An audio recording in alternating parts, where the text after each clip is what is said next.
Come with me to my writers group. Don't let your dreams be dreams. So I've been really struggling to write my Neurodivergent RomCom, the one that I wrote at UCLA. Video soon to come on how I wrote it during the certificate program. Doing the revision process, I haven't read it in 6 months, maybe more. What I'm finding as I'm reading it through is that now that it's sat for such a long time, there's a lot about it that I don't like. There's a lot of dialogue that I am finding cringy. There's scenes where I feel like they maybe don't even need to be there. So the whole revision process for this, it's been daunting. The interesting part is I still actually really love it. Like, I'm enjoying reading it for sure. I've also realized that there's quite a lot about it that I needed to research and I hadn't researched when I started writing. So, for instance, my main character is OCD. He is a specific OCD. He's actually symmetry OCD, which is pretty much an obsession compulsion where you see things, feel things that just don't feel right. I also believe it's called just right OCD, so things have to feel just right.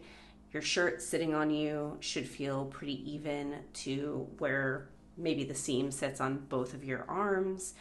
Maybe you set a cup down and it has to feel like all parts of the cup touch at the same time for you to feel like it was just right. And then, of course, my main character has ADHD that's undiagnosed.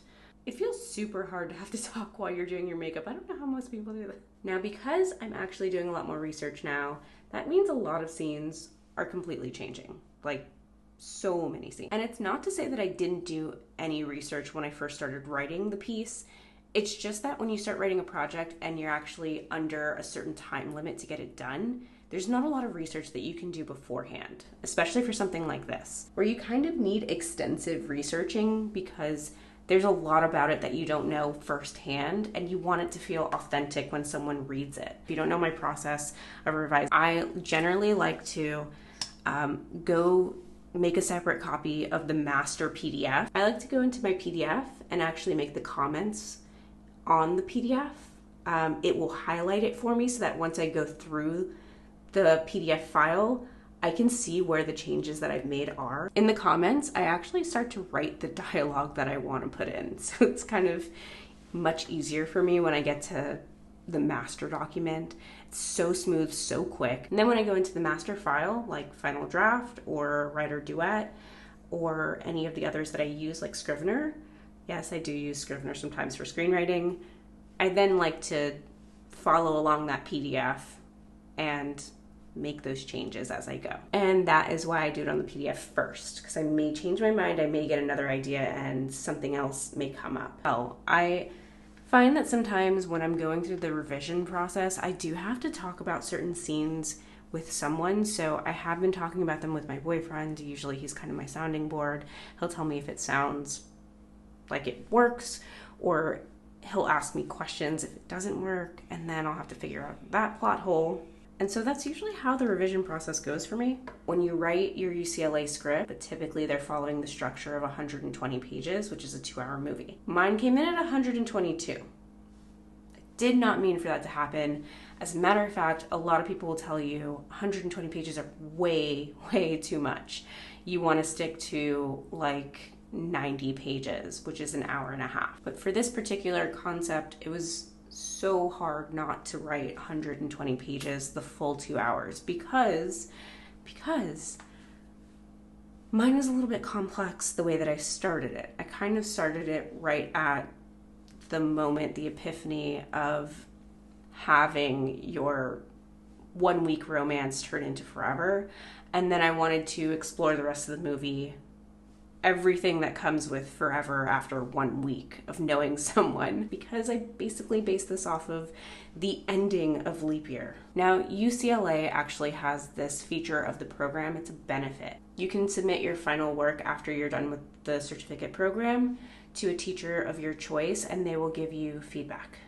Because I'm a little bit more seasoned in the area of feedback, I wanted to go back through my own script, and since I had a deadline of, like 6 months later after the program, you can still submit to any instructor of your choice, I decided that Knowing myself, I would actually not give the very first draft that I created, even though you do one revision, one very quick and dirty revision in the course 4 that I talked about. If you've seen my video about the full certificate program for feature film writing, then you will know about course 4. But if you want to know more about all of the core courses, meaning the core that you had to write your script through for the certificate program, then you should go over to my channel, subscribe, save that video for later, and go take a look at it, because I talk about in depth basically every single class that I took that was a core class, course feature film 1 through feature film 4. I talk about the instructors, what they give you as far as assignments, and I do give you a little bit more about the writing process and what they expect for the writing process. It's 10:42, and if I don't get going and pack up now, anything past noon, an hour and a half traffic just to get down anywhere past LA, downtown area. So I have to leave, and you're gonna go with me, so let's go.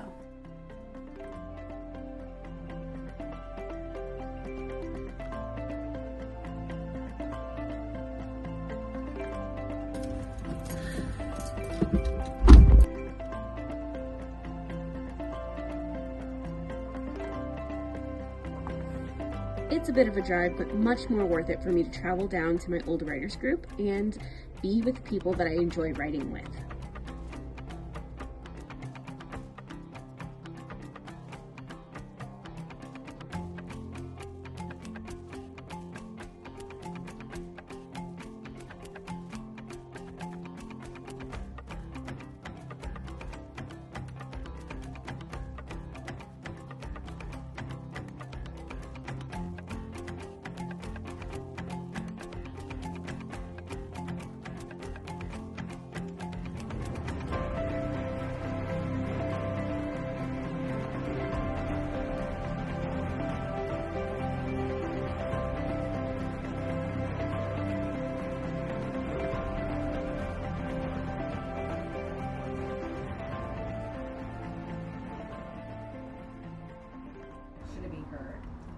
I feel like that's her personality to do it. And he's just awkward about it. Right. But yeah, well, if he's injured, take him home to his house so that the sparks can fly. No, you still need the water thing.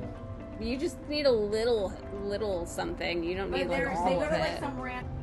I'm already excited for the second book. Good idea. I didn't find anything wrong with it. I don't remember. Let me just double check. Oops. I don't think you guys gave me notes on it. I don't think. I think I didn't give you notes on it because I didn't find anything wrong with it. Okay. But that was the dinner, right? Pacing. I don't remember if you guys said anything about pacing. That's a good question. Yeah, I didn't say anything about pacing either. Did it, from what you guys remember, should I because I feel like the first act is slow, but I don't know if that's just normal. Like, because the world building is the introduction. Do you feel like it needs to be set up a little bit? Like, I need cutscenes? I mean, I didn't write anything specifically about pacing. I think the only thing I wrote was trickling. I think when you trickle some of that stuff in that we talked about, that's at the end to the beginning. I think you won't really have a problem with pacing. It wasn't about the pacing exactly. It was picking some top points. Right. Please go.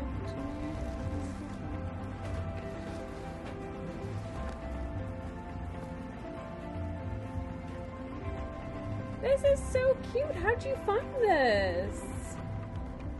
Progress over perfection? Sure. Thank you. You're welcome. I love it. Okay, any questions before we wrap up the session for the night? The first one. I mean, we could always come back and do this again because this was kind of fun. Tonight we did a lot more talking about story. Usually there's a lot more writing, but it was super fun because we got to actually beta read for one of my writers group members, and this was us giving her some feedback. Thanks for coming with me on this one, Scribes.